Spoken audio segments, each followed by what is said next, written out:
తిన్నారా? మేమైతే మస్తు ఉన్నాం. మీరు ఎప్పుడన్నా పావు బాజీ తిన్నారా? అది కూడా ఇంట్లో చేసుకొని తిన్నారా? కామెంట్ చేయండి. నేనైతే కేవలం 2-3 ఇంగ్రీడియంట్స్ తోటే ఈజీగా ఇంట్లోనే తయారు చేసుకోవచ్చు. అది కూడా ముంబై స్టైల్లో. ఫస్ట్ అయితే ఆలుగడ్డలు పొట్టు తీసి ఉడకబెట్టుకోవాలి. తర్వాత కొన్ని ఎండుమిరపకాయలను నీళ్ళల్లో నా దగ్గర కాశ్మీరీ చిల్లీస్ ఉంటే ఇత్తులు తీసేసి అవి కూడా వేసుకోవచ్చు. నా దగ్గర లేవు కాబట్టి ఎండుమిరపకాయలు వేసుకొని తర్వాత కొన్ని ఉల్లిపాయలు తర్వాత పచ్చిమిరపకాయలు వేసి కొంచెం నీళ్ళు వేసుకొని మెత్తగా పేస్ట్. తర్వాత ఒక 5-6 టమాటాలను కూడా మెత్తగా ప్యూరీలాగా చేసుకోవాలి, పేస్ట్ లాగా. తర్వాత నా దగ్గర బఠానీలు కూడా ఉండే, పచ్చి బఠానీలు. మీరు ఎండిపోయినవి కూడా నానబెట్టుకొని ఉడకబెట్టుకోవచ్చు. పానీపూరికి వేసుకుంటాం కదా అట్లా. తర్వాత అవి మంచిగా వేసుకోవాలి. తర్వాత బటర్ నూనె ఉంచుకొని కొంచెం తర్వాత బటర్ వేసుకోవాలి. నేను ఇది ఇంట్లోనే వేసుకున్నా. బటర్ కంపల్సరీ కొంచెం అన్న వేసుకోవాలి.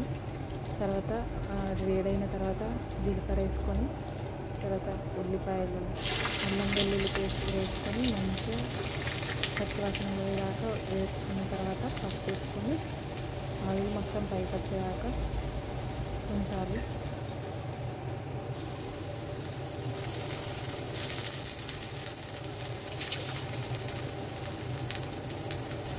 అట్లా ఆయిల్ కొంచెం పైకి వెళ్ళిన తర్వాత మనం తయారు చేసుకున్న పేస్ట్ ఉంది కదా, రెడ్ కలర్ పేస్ట్, ఎండుమిరపకాయలు అది వేసుకొని కలుపుకోవాలి. తర్వాత ఆ పేస్ట్ కూడా వేసిన తర్వాత దగ్గరికి అయిన తర్వాత టమాటా ప్యూరీ కూడా వేసుకొని కొంచెం కలుపుకున్న తర్వాత ఉప్పు, కారం అన్నీ వేసుకొని ఆ నూనె మొత్తం పైకి తేలేదాకా, టమాటా ప్యూరీల నుంచి నూనె మొత్తం పైకి తేలేదాకా ఉంచుకోవాలి.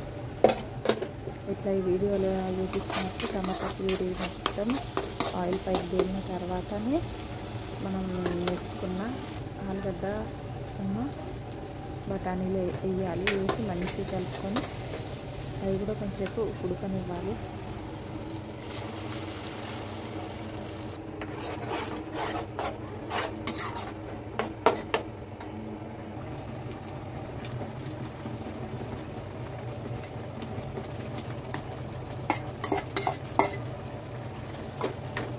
ఇట్లా వీడియోలో చూసినట్టు అది మెదిపేది ఉంటుంది కదా, దాంతో మనం మెదుపుకోవచ్చు. లేకపోతే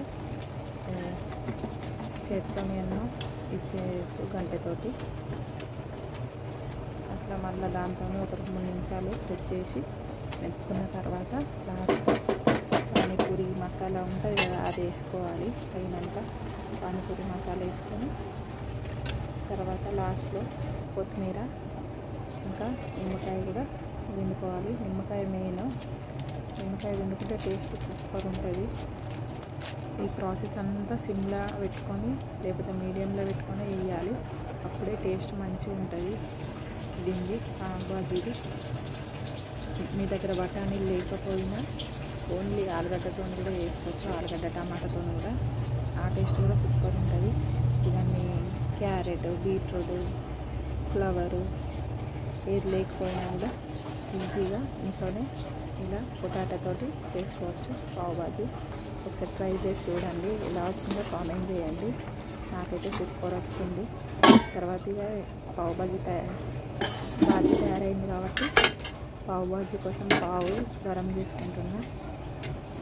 ఒక చపాతీ ప్యాన్ పెట్టుకొని దానిలో కొంచెం ఆయిల్ వేసుకొని ఇట్లాంటి పావు దొరుకుతుంది ఇక్కడ. ముంబై స్పెషల్ పావు బాజీ స్పెషల్ పావు అన్నట్టు. ఇది నరం పావు అని వెళ్తారు. మంచిగా ఉంటుంది మెత్తగా. దాన్ని తీసుకొని నూనె వేసుకున్నాం కదా, దానిలో కొంచెం కారపొడి ఇంకా పావు బాజీ మసాలా వేసుకొని 2 వైపులా మంచిగా కాల్చుకోవాలి. టమాటా వేసుకుంటా ఆ మసాలా కారపొడి 2 పావుకు పట్టేటట్టు తింటుకుంటా కాల్చుకోవాలి. మరీ గట్టి కాల్చుకోవద్దు. కొంచెం అట్లా గరం అయ్యే మందం, వేడయ్యే మందమే కాల్చుకోవాలి. అట్లా కొంచెం కాలిన తర్వాత పక్కకు తీసుకొని పావును బాజీ నిమ్మకాయ విత్ ఆనియన్ తింటే సూపర్ ఉంటుంది. మీరు కూడా ట్రై చేయండి. ఎలా వచ్చిందో కామెంట్ చేయండి. నేను చేసిన పద్ధతి అయితే ఫుల్ ఈజీ. ఓన్లీ 2 ఇంగ్రీడియంట్స్ తోటి మంచి రుచికరమైన పావు బాజీ చేసుకోవచ్చు.